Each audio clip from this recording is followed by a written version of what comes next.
오늘 우리에게 주신 하나님 말씀 함께 보겠습니다. 시편 14편 1절에서 7절 말씀입니다.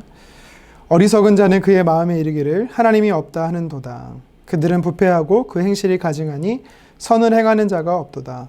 여호와께서 하늘에서 인생을 굽어 살피사 지각이 있어 하나님을 찾는 자가 있는가 보려 하신즉 다 치우쳐 함께 더러운 자가 되고 선을 행하는 자가 없으니 하나도 없도다. 죄악을 행하는 자는 다 무지하니야. 그들이 떡 먹듯이 내 백성을 먹으면서 여호와를 부르지 아니하는도다. 그러나 거기서 그들은 두려워하고 두려워하였으니 하나님이 의인의 세대에 계심이로다. 너희가 가난한 자의 계획을 부끄럽게 하나 오직 여호와는 그의 피난처가 되시도다. 이스라엘의 구원이 시온에서 나오기를 원하도다. 여호와께서 그의 백성을 포로된 곳에서 돌이키실 때에 야곱이 즐거워하고 이스라엘이 기뻐하리로다. 아멘. 본문의 제목을 가지고 무신론 시대의 그리스도인으로 산다, 무신론 시대의 그리스도인으로 산다라는 제목으로 말씀 증거하겠습니다. 신은 죽었다, 신은 없다, 만들어진 신 등의 다양한 방법으로 하나님이 없음을 사람들은요 설명하려고 합니다. 하나님의 존재를 부정하기 때문이죠. 하지만 손바닥으로 태양을 가린다고 해서 태양이 사라지는 것이 아니듯 우리가 하나님을 부정한다라고 해서 하나님이 없어지는 것이 아니지요. 전체 인구의 20% 가까이 우리나라에서 20% 가까이가 개신교인들입니다. 그런데 나는 그리스도인입니다. 나는 교회를 다닙니다. 이런 말을 하게 되면 요새는요 색 안경을 끼고 바라보는 시선들이 참 많은 것 같습니다. 20년 전만 불과하더라도 우리를 향하는 이 그리스도인의 시선이 지금처럼 어둡지만은 않았습니다. 글쎄요, 지금도 그러는지는 모르겠지만 제가 아는 한 형님께서 과거에 삼성전자 입사 면접 최종 인터뷰에서 이런 질문을 받았다라고 합니다. 당신의 종교는 무엇입니까? 그분은 저는 기독교인입니다라고 대답을 했습니다. 그러면서 후속 질문이 이어졌습니다. 그렇다면 일요일에 회사에서 출근을 하라고 말한다면 당신은 교회 가겠습니까? 회사에 오겠습니까? 잠시의 순간이지만 망설였다라고 합니다. 혹시라도 예배를 드리러 교회 간다라고 말을 하게 되면 불합격이라는 차별을 받을까봐 뭐라 할지 갈등을 했다라고 합니다. 방송 연예 활동을 하는 사람들은요 기획사로부터 자신의 종교, 특히 기독교라는 것을요 드러내지 말라라고 교육을 받습니다. 심지어 계약 조건에도 있다라고 합니다. 사람들이 알게 되면 인기가 떨어진다라는 것이지요. 학교나 병원, 회사에서는요 불과 10년 전만 하더라도 찬양과 기도의 신우의 모임들이 활성화되었었습니다. 그런데 요새는 이런 모임이 많이 위축되어 있지요. 이유는 사람들이 불편해한다라는 것입니다. 그 모임에 참여하지도 않으면서도 또 참여하라는 강요도 받지 않았음에도 불구하고 모인다라는 것 자체가 혐오스럽다라는 것입니다. 공식적으로 모임이 사라지고 있습니다. 그리고 들리지 않고 보이지 않는 곳에서 숨어서 모이는 그런 신우회들이 소규모로 진행되고 있지요. 무신론자들은요, 신은 인간의 유약함이 만들어내는 산물이라고 이야기를 합니다. 허구이며 하나님은 인간의 망상일 뿐이다라고 이야기를 합니다. 그러면서 좋고 싫음의 개인적 취향, 기호로서의 이 종교를 선택해야지 오직 유일한 길이다라고 말하는 이 크리스천의 태도는 틀렸다라고 이야기를 합니다. 무례하고 무식한 것이다. 어리석은 사고다라고 폄하합니다. 여러분, 하나님의 존재를 인정하는 것이 정말 어리석은 것일까요? 지옥을 향해 폭주하는 자들을 향해서 돌이키라 말하는 이 전도가 어리석은 짓일까요? 도리어 성경은 누가 어리석은 자다라고 이야기하고 있습니까? 오늘 본문 1절입니다. 상반절에 보면 어리석은 자는 그의 마음에 이르기를 하나님이 없다 하는도다. 아멘. 세상이 말하는 어리석은 자와 하나님이 말씀하시는 어리석은 자는 엄연히 다른 것을 알 수가 있지요. 오늘 본문에 보면 하나님의 존재를 부정하는 무신론자들을 향해서 하나님은 어리석다라고 이야기를 하고 있습니다. 하나님이 없다라고 말하는 자들의 특징들이 오늘 성경에 몇 가지 등장합니다. 그들은요 먼저 선을 행하지가 않습니다. 선을 행하지 않습니다. 1절 하반절에 보면 그들은 부패하고 그 행실이 가증하니 선을 행하지 않는도다. 3절 하반절 말씀입니다. 선을 행하는 자가 없으니 하나도 없도다. 아멘. 다른 표현으로 말하면 4절에 죄악을 행하는 자다라고 성경은 이야기를 하고 있습니다. 하나님께서 보실 때 하나님의 존재를 부정하는 이 무신론자들은요, 선을 행하지 않는 자들입니다. 우리 그리스도인들에게서는요, 명확한 선의 기준이 있습니다. 그것이 무엇입니까? 하나님의 말씀이죠. 하나님이 우리의 선의 기준이십니다. 그래서 하나님의 말씀이 아닌 것은, 다시 말해서 그것은 악한 것이죠. 원어를 보면 죄라는 것의 뜻은요, 표적에서 멀어진다라는 것입니다. 다시 말해 하나님 뜻에서 멀어지는 것이 죄다, 악이다라고 성경은 우리에게 가르치고 있습니다. 그러니 하나님이 존재를 인정하지 않는 자들은요, 당연히 하나님의 뜻이 무엇인지 모르는 것이고요, 또 하나님의 뜻을 알고자 하는 열정도 당연히 없는 것이죠. 세상에서 말하는 사회법을 어겼기 때문에 우리가 죄인이다 말하는 것이 아니라 성경에서 가르치는 하나님의 말씀의 기준에서 멀어졌기 때문에 우리는 죄인이다라고 이야기하는 것입니다. 하나님을 믿지 않거나 하나님을 부정하는 이 자들에게 있어서 삶의 기준은요, 하나님 말씀이 절대 아닙니다. 그래서 그들은요, 생각도 악하고 그들의 말과 행동이 악한 거다라고 우리는 알 수가 있는 것이죠. 2절에 하나님께서 하늘에서 인생을 굽어 살피신다라고 말합니다. 하나님을 찾는 자가 있는지 보시겠다라는 것입니다. 그런데 3절에 뭐라고 이야기합니까? 다 치우쳐 함께 더러운 자가 되고 선을 행하는 자가 없으니 하나도 없도다. 아멘. 무슨 뜻입니까? 하나님이 보셨어요. 그런데 다 치우쳐 있습니다. 여기서 말하는 치우쳤다라는 건 무엇입니까? 하나님 뜻에서 멀어졌다라는 것이지요. 그로 인해서 하나님의 뜻인 선을 행하는 자가 아무도 없다라는 것입니다. 사실 창세기 3장 이후로부터 보면, 인간의 아담의 타락 이후부터 보면 소돔과 고모라 때도 마찬가지고 애굽의 심판이나 사사시대도 마찬가지고요. 지금도 여전히 마찬가지입니다. 하나님의 뜻에서 멀어져 있습니다. 하나님 보시기에 악합니다. 하나님 보시기에 다 죄인인 것이지요. 스스로 열정적으로 하나님의 뜻을 알려고 하는 자들이 없다라고 하나님 말씀하고 있는 것입니다. 4절 하반절에 보면 하나님의 뜻에서 멀어진 이 무신론자들, 어리석은 자들은 밥 먹듯이 하나님의 자녀들을 괴롭힌다라고 이야기를 하고 있습니다. 계속해서 하나님의 존재를 부정하는 무신론자들의 특징이 나오지요. 무엇입니까? 두려워함입니다. 두려워함이지요. 5절 상반절입니다. 그러나 거기서 그들은 두려워하고 두려워하였으니. 아멘. 성경은요, 하나님을 모르고 부정하고 인정하지 않는 자들 안에는요, 두려움이 늘 있다라고 이야기를 합니다. 그 두려움을 다른 것으로 채우고자 노력하는 것이죠. 하지만 결코 그 두려움을 극복할 수가 없습니다. 왜요? 그 두려움을 어떻게 극복할 수 있냐면 바로 하나님이 채워질 때 인간의 육신의 두려움은 사라지게 되기 때문이지요. 다윗이 쫓기는 상황 속에서 두려워하지 않고 누워 자고 깰 수 있었던 이유가 무엇입니까? 하나님께서 찾아오심으로 인하여 내 안에 두려움이 사라졌다라고 고백하는 것입니다.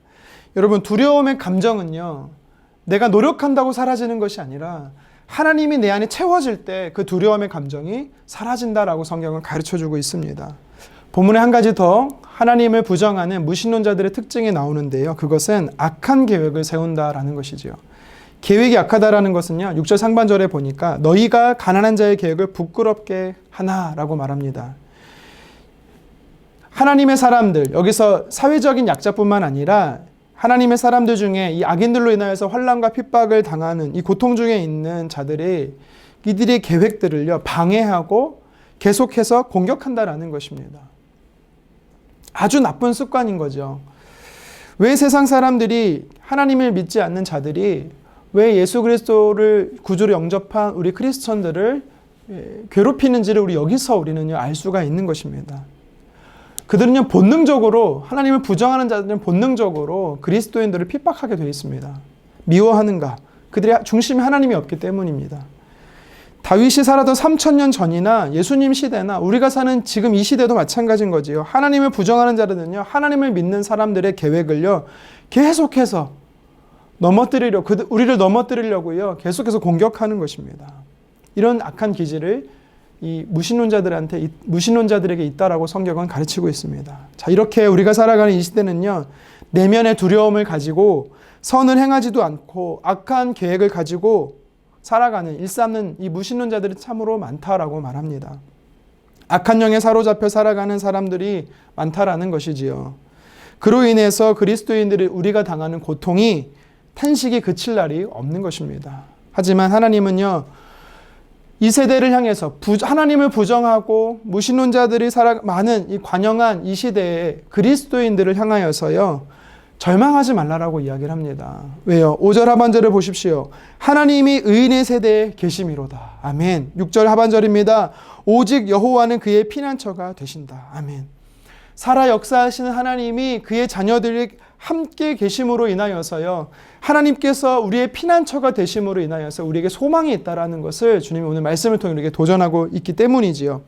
아무리 약한 자들이 우리의 계획을 무산시키기 위해서 수포로 우리의 계획들이 숲으로 사라지도록 공격한다 할지라도요, 하나님이 함께 하시기 때문에 우리가 반드시 승리할 수 있다라고 오늘 성경은 도전하고 있습니다. 그렇다면 이 무신론자들이 말하는 많은 이 죄가 관영한 이 시대에 하나님의 사람들은 어떻게 살아가야 할까요? 그 해답이 오늘 본문 7절에 있습니다. 이스라엘의 구원이 시온에서 나오기를 원하도다. 여호와께서 그의 백성을 포로된 곳에서 돌이키실 때에 야곱이 즐거워하고 이스라엘이 기뻐하리로다. 아멘. 죄가 관영하고 무신론자들이 판치는 이 시대지만 하나님의 사람들이 그로 인하여 고통을 당하고 있지만 오늘 성경이 뭐라고 말하고 있습니까? 그래도 즐거워하고 기뻐할 이유가 있다라는 것입니다. 바로 시온에서 구원이 나오기 때문에, 오늘날 표현을 말하면 하나님께서 친히 구원하시기 때문에 우리에게 소망이 있다라는 것입니다. 그의 백성들이 포로된 곳에서 돌이키시게 하시겠다라는 것입니다. 무신론자들의 억압과 이 핍박에서부터 하나님께서 도우시사 회복하게 하시겠다라고 오늘 약속하고 있는 것이지요. 그래서 우리는요, 승리할 수 있는 것입니다. 그래서 다윗은 오늘 7절에 기뻐하고 즐거워하라라고 우리에게 명령하고 있는 것입니다.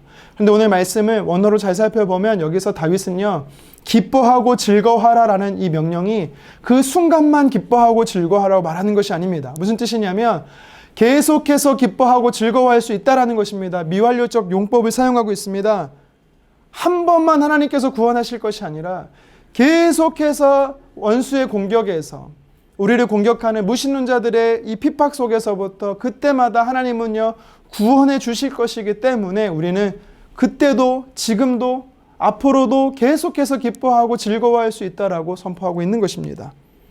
결국 예수님께서 이 땅에 다시 오시는 재림의 순간까지 원수들 우리를 핍박할 것입니다. 계속해서 공격할 겁니다. 우리를 넘어뜨릴 것입니다. 하지만 그럼에도 불구하고 하나님의 사람들은요, 소망이 있다라는 것입니다. 하나님이 그때마다 그 순간순간마다 도와주심으로 건져주실 것이기 때문에, 그래서 우리는 낙심하지 않을 수 있는 것입니다. 요한복음 16장 33절에 말하지요. 이것을 너희에게 이르는 것은 너희로 내 안에서 평안을 누리게 하려 함이라. 세상에서는 너희가 환난을 당하나 담대하라. 내가 세상을 이기었노라. 아멘. 예수님께서 이미 우리가 환난이 있다라고 말합니다. 하지만 그때 그 순간에 평안을 약속하셨습니다. 왜요? 이미 승리케 하시겠다라고 우리에게 선포하셨어요. 하나님이 오늘 말씀에도 다윗을 통해서 동일하게 약속하셨습니다. 우리를 공격하는 원수들이 많지만 하나님이 그때마다 우리를 구원하실 것이기 때문에 너희는 즐거워할 수 있고 기뻐할 수 있다라는 것입니다. 여러분, 믿지 않는 자들이 영육간에 우리를 공격합니다. 어쩌면 여러분들의 삶 안에 그 고통 속에 있는 분도 계실 것입니다. 하지만 여러분 기억하십시오. 하나님은 우리의 구원자 되셔서 우리의 상황을 역전케 하심으로 우리의 삶을 변화시켜 주실 것입니다. 뿐만 아니라 우리 안에 기쁨이 넘치도록 슬픔이 변하여 기쁨이 되게 하시고 애통이 변하여 길한 날이 되게 하시겠다라고 약속하고 계시는 것입니다. 이 세상에는 하나님이 없다 말하는 자들이 참으로 많습니다. 그로 인하여 죄가 관영하다 말합니다. 하지만 그들의 생각은 언제나 악하고 또 그들은 하나님의 사람을 넘어뜨리려는 악한 계획 속에 살아가지만 오늘 성경은 우리에게 도전하지요. 하나님의 사람은 언제든지 승리할 수 있다는 것입니다. 왜요? 하나님이 구원하시기 때문이죠. 하나님의 역사들을 눈으로 보고 다윗과 같이 즐거워하고 기뻐할 수 있는 일이 매일매일 저와 여러분 삶에 일어나기를 주님의 이름으로 축원합니다. 무신론자들이 살아가는 이 시대지만 그리스도인들이 반드시 승리하겠다라고 주님 약속해 주셨습니다. 오늘도 승리하는 저와 여러분 되기를 다시 한번 주님의 이름으로 축원합니다. 기도하겠습니다. 주님, 오늘 말씀 속에 누가 어리석은 자인가? 하나님이 없다 말하는 자가 하나님 보시기에 어리석다라고 주님 말씀하셨습니다. 주님, 우리는 어리석은 자가 되지 않기를 원합니다. 지혜로운 자 되기 원합니다. 하나님의 살아계심을 우리 입술로 고백하며 삶으로 나타내 보일 수 있는 하나님께서 칭찬하시는 자, 하나님의 자녀 되기를 간절히 소망합니다. 무신론자들은 늘 두려움 가운데 있습니다. 그들은 악한 생각 가운데만 있고 하나님의 사람들을 계속해서 괴롭히는 그들의 특징이 있습니다. 아버지 하나님, 그렇지만 그로 인하여 우리가 고통 가운데 있지만 그러나 주님께서 우리에게 약속하셨습니다. 기뻐하며 즐거워할 수 있다. 그 이유가 하나님의 능력의 손으로 우리를 회복시켜 주실 것이기 때문이다 라는 것을 오늘도 믿고 확신하게 도와 주시옵소서. 하나님의 약속은 단회적인 것이 아니라 지속적입니다. 오늘도 내일도 매일매일 하나님께서 우리를 통해서 역사하실 것이기 때문에 우리는 그 승리의 기쁨을 날마다 맛볼 수 있게 도와주시고 또 하나님이 주신 기쁨과 즐거움을 날마다 회복할 수 있는 저희 모두가 될 수 있도록 주여 도와 주시옵소서. 예수님의 이름으로 기도드리옵나이다. 아멘.